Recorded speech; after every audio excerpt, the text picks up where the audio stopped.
Before I begin with benefits of GST in this lecture, I would just like to quickly summarize the things we have learned till now regarding the challenges of GST. The first challenge we saw was regarding National Anti-Profiteering Authority.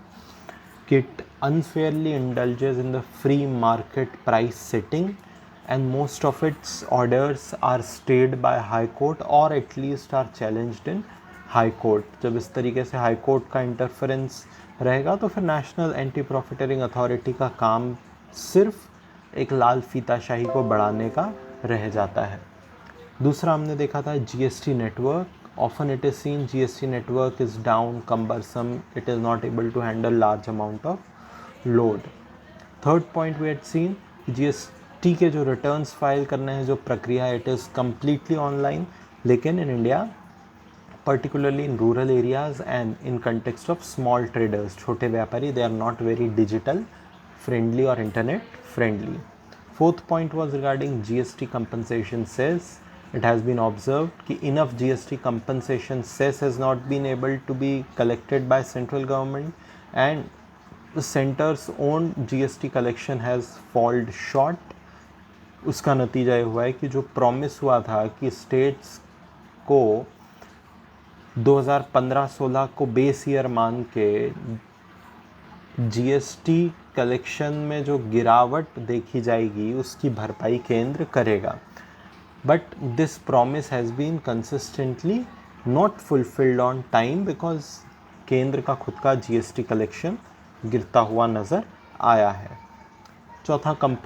पांचवा composition scheme. जो व्यापारी, छोटे व्यापारी जैसे जिनका turnover 1.5 crore से कम है और जो सर्विसेज में डील करते हैं जिनका टर्नओवर 50 लाख से कम है, can opt for composition scheme. Composition scheme में आपको हर महीने जीएसटी रिटर्न फाइल नहीं करना पड़ता है, आपको 3 महीने में एक बार करना पड़ता है.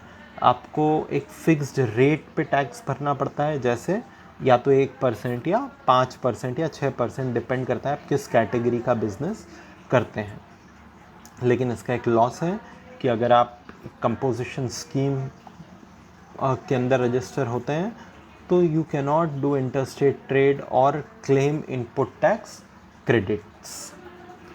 Second last is slab complexity. In India, in GST we have multiple slabs, 0%, 3%, 5, 12, 18, 28, जो कि जनरली GST जिसकी तरफ एम करता था to create simplicity in the taxation system उसके खिलाफ जाता है, and it creates more complexity in the taxation system. और लास्ट एक क्रिटिसिज्म है जीएसटी का कि फ़िलहाल जो एक बहुत मूलभूत ज़रूरत की वस्तु है, petroleum products, they are still outside the ambit of GST. This we have done till now. In this lecture, this will be a comparatively shorter duration lecture because this is the last lecture of GST. इसके बाद we'll be moving towards the latest budget which finance minister had presented. तो फिलहाल we'll just wind off this lecture with the discussion on benefits of GST.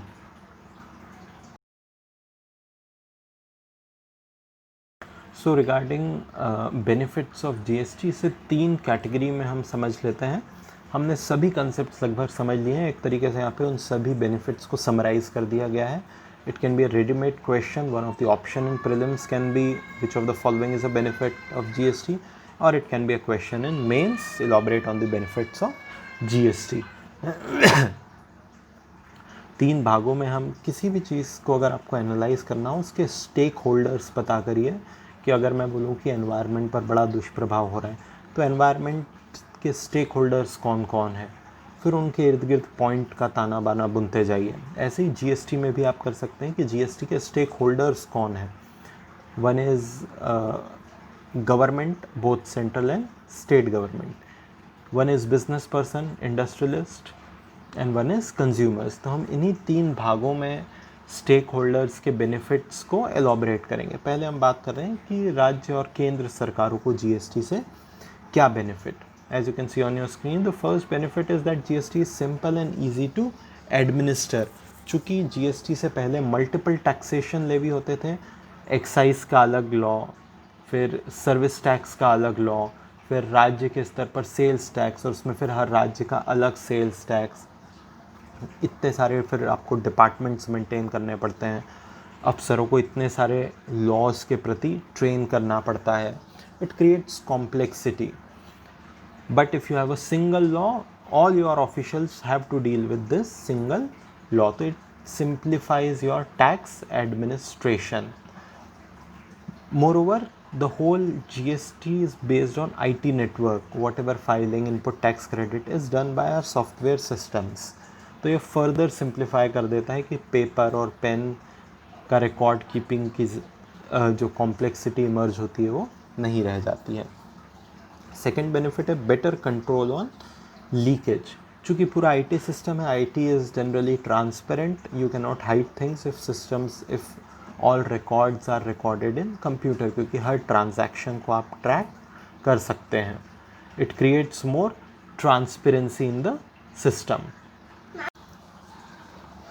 Eight the same time जो GST का mechanism है वो इस तरीके से बनाया गया है कि इट इंसेंटिवाइजेस वो लोगों को लुभाता है to pay taxes. You might be saying कि यार ऐसा क्या कर दिया सरकार ने कि लुभाएगा टैक्स पे करने के लिए. जस्ट रिमेंबर, जो चेन है टैक्सेशन की, at every point if the previous person has registered with GST and paid due taxes, आप अगले पॉइंट पे इनपुट टैक्स क्रेडिट क्लेम कर सकते हैं. Now if the previous person has not registered itself with GST and is not paying any GST, आगे chain में जो भी व्यापारी व्यापार करेगा वो भी GST ऑफिस में जाकर GST पे करके इनपुट टैक्स क्रेडिट क्लेम नहीं कर पाएगा, क्योंकि पिछला कोई रिकॉर्ड ट्रांजैक्शन का नहीं दिखेगा. इसका नतीजा ये हुआ है कि लोग इंसेंटिवाइज होने लगे हैं बिजनेस में टू पे जीएसटी. क्यों? क्योंकि फिर अपना वो रॉ मटेरियल आगे आगे लोगों को बेच सकते हैं, खासकर वो व्यापारी those who interact with formal organization और बिग कॉरपोरेशंस. फॉर एग्जांपल से पहले मान लीजिए कि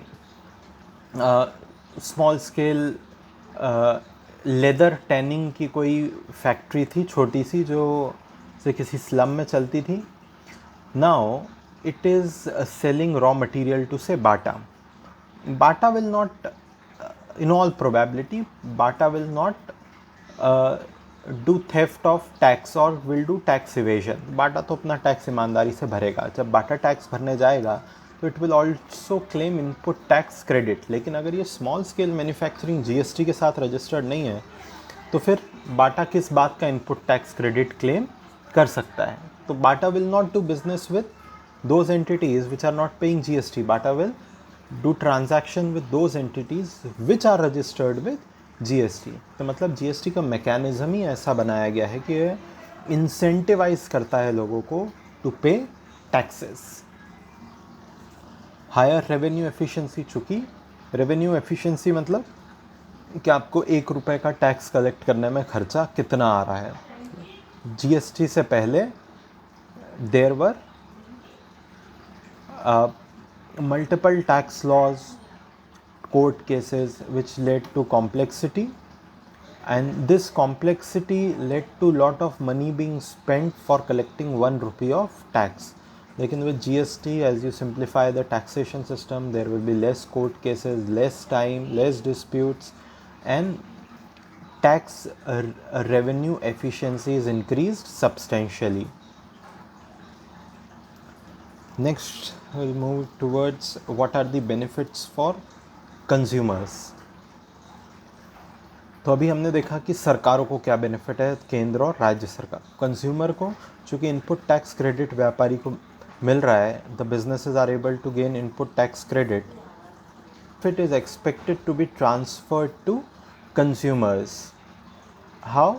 पहले 20 रुपये भी इनपुट टैक्स क्रेडिट के तौर पे नहीं मिल रहा था, अब 20 रुपये इनपुट टैक्स क्रेडिट के तौर पे बिजनेसेस को मिल रहा है.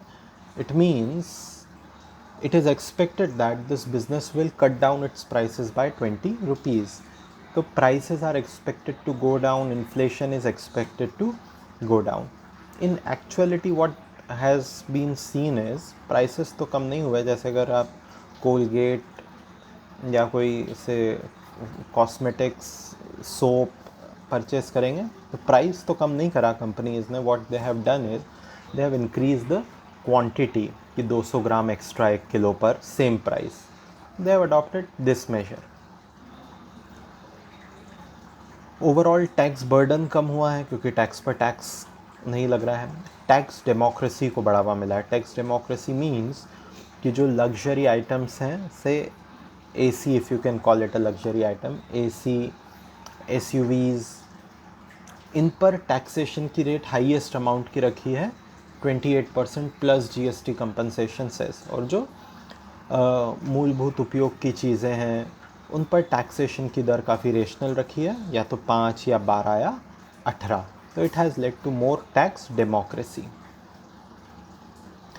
लास्ट इज़ कि बिज़नेस क्लास को क्या फ़ायदा है, उसके लिए ease of doing business, business करना ज़्यादा आसान हुआ है। टैक्स रेट में यूनिफॉर्मिटी आई है, और इस चूँकि टैक्स रेट में यूनिफॉर्मिटी आई है इट मीन्स कि अब आप चाहे मध्य प्रदेश में अपना वेयर हाउस इस्टेब्लिश करें या से भिवंडी महाराष्ट्र में, टैक्सेशन के रेट मोस्टली सिमिलर होंगे।